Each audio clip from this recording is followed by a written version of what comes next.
Alright folks, how you doing? It's time for another Nob Today! Well, what can I tell you? We're probably wondering where I am. I'm not in Turkey anymore, that's for sure.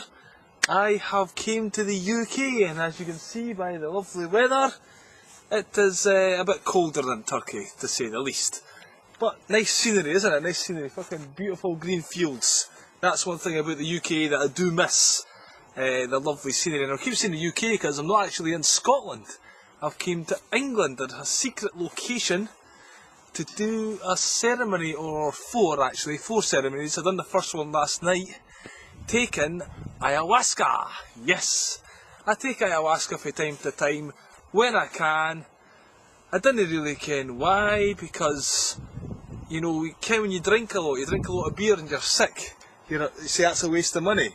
But at least you have like 6 or 7 hours fun before you're sick. Well, last night I took the ayahuasca. About 40 minutes maximum later, I'm heaving up big time into a bucket. Whoa!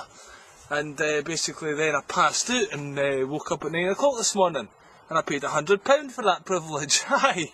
So that's what the ayahuasca does. I take something called black ayahuasca, which is different to the red gin. I've only heard about the red gin. I've never actually taken it. The red gin is a bit more mental.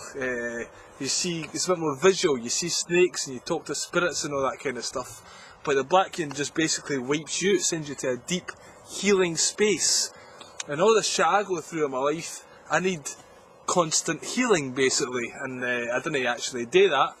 So I just wait for 6 months and then have a good session on ayahuasca. That clears out all my shit and then I start piling it on again, you can. So that's the way I operate. I'm going to Edinburgh Festival soon. I've just been listening in my tent there to some material of mine to try and get it into my thick skull, because I've not performed hardly ever for the past year. I've done a 1 10-minute gig, so it's not exactly ideal preparation for doing an hour a day. I didn't have my show all planned out, like start with that, do that, do that, do that. I'm just going to go in there and wing it basically, and it's pretty nerve-wracking. So I'm basically, they're all meditating and doing all the spiritual stuff for the other rest of the group during the day. I'm in my tent fucking listening to internet wanking and stuff like that to try and get it into my skull. I'm a wee bit out of breath. Because I've just done a jog here. It was only a 5-minute jog, but that's enough to get me out of breath these days.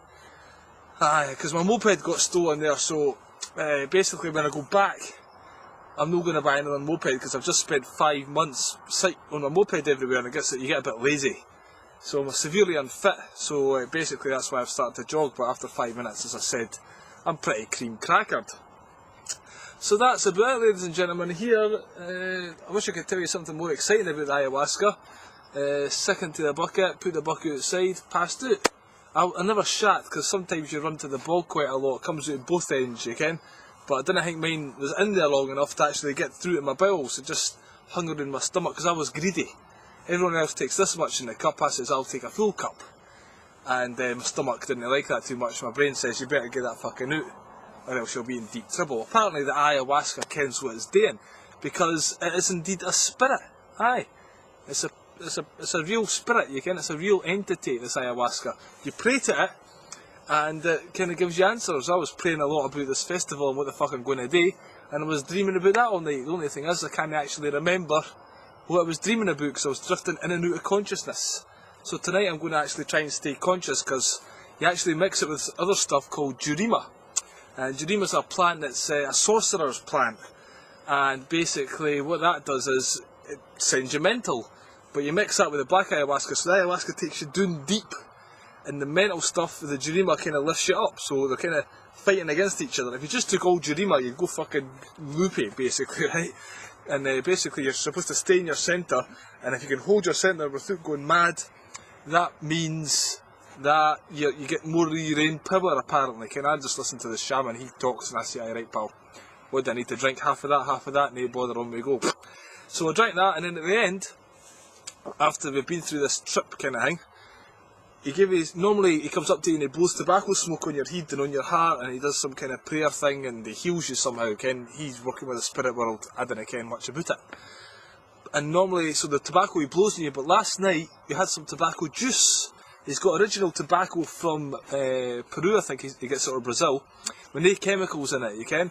And basically that's what causes cancer and stuff. All the chemicals and shit that they put into the cigarettes. If they smoke the pure tobacco, like they do in Brazil and Peru, nobody ever gets cancer for that. So why don't we use that? Eh? Same with suntan creams. Everybody's piling on suntan creams these days. The more folk pile on suntan cream, the more skin cancer's going around. Ever thought of that yet? Worth thinking about. Because there's a population they're trying to depopulise the world, aren't they? The power elite, if you believe in all that stuff. Because there's too many of the useless eaters going around. Aye. So anyway, we got the fucking tobacco juice. You have to hold it up to your nose and snort it like that. And I don't know if you've ever snorted tobacco juice, but I can assure you, it's a bit fucking mind zapping. Because my brain started to go on fire. I was like, Jesus Christ. It was like, and apparently what that's doing is integrating. Because the ayahuasca kind of spreads you out and the jarima fucking puts you all out there. And the tobacco integrates it all back in and pulls it all back together. That's what the shaman said, so that's what I'm telling you. Obviously, you can. The tobacco plant is highly revered, isn't it? In Peru and Brazil and places where they can all about plants having spirits, you can. If I'm probably talking to you, most of the UK crowd, and I'm telling you this plant's got a spirit and you can talk to it, you'd probably think I'm off my fucking head, you can. Alright, maybe Prince Charles is a bit kooky. He talks to the plant and the carbon dioxide from our mouth helps the plant grow, you can. There's science behind that. But if you actually say, no, the plant's got a spirit and you can communicate with it, well then you're deemed a fucking nutter, aren't you? So I guess I'm a bit of a fucking nutter, ladies and gentlemen. Aye. Because, mind you, the plant doesn't talk to me so much. Maybe it is talking to me, maybe it's working on levels, but I've never had a conversation. Some people actually have conversations with these snakes and these entities appear, you can. Terence McKenna, he took a lot of magic mushrooms, didn't he, Terence McKenna? He's dead now, through probably taking too much magic mushrooms because he had a brain cancer, I think. But he believed that the magic mushroom was in fact an alien intelligence here to help humanity evolve. That's what he thinks. Because it's got like 4 nodes in it or something, the chemical structure is totally unique in the earth. Every other chemical structure for plants and stuff is 3 nodes or something. This has got 4 dimensions or something like that. And because of that, that allowed it to fucking traverse the coldness and emptiness of space. These what's the word?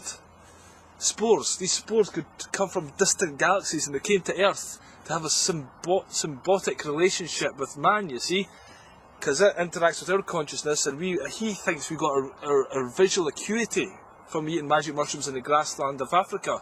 It helped us see colour, it helped us see better, and the ones that took it got increased sexual drive, you can.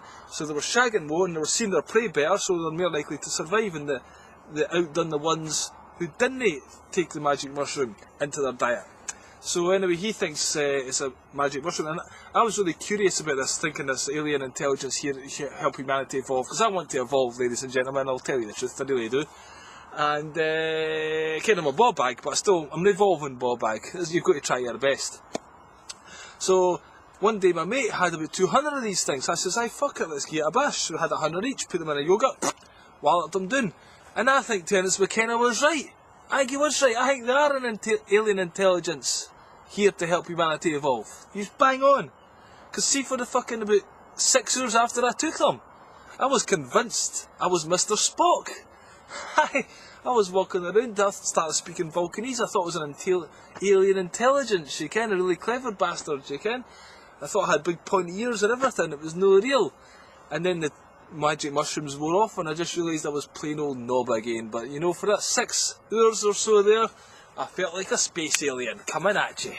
So there we go, that's today's blog, ladies and gentlemen. Video blog from the beautiful countryside that is a place near Bristol, actually. Just round the corner there, that could be our house there.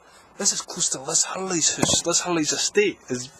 I was in a organic market today, right, because we only eat organic foods when you do all this shit. And there was a Liz Hurley fucking nut bar or something like that. Kind of Liz Hurley nut bar, who's going to buy a fucking Liz Hurley? But because her estate's around here, obviously somebody makes it and thinks we'll coin in on notoriety. But let's have a look, see that house over there? Can you see it? Hold on.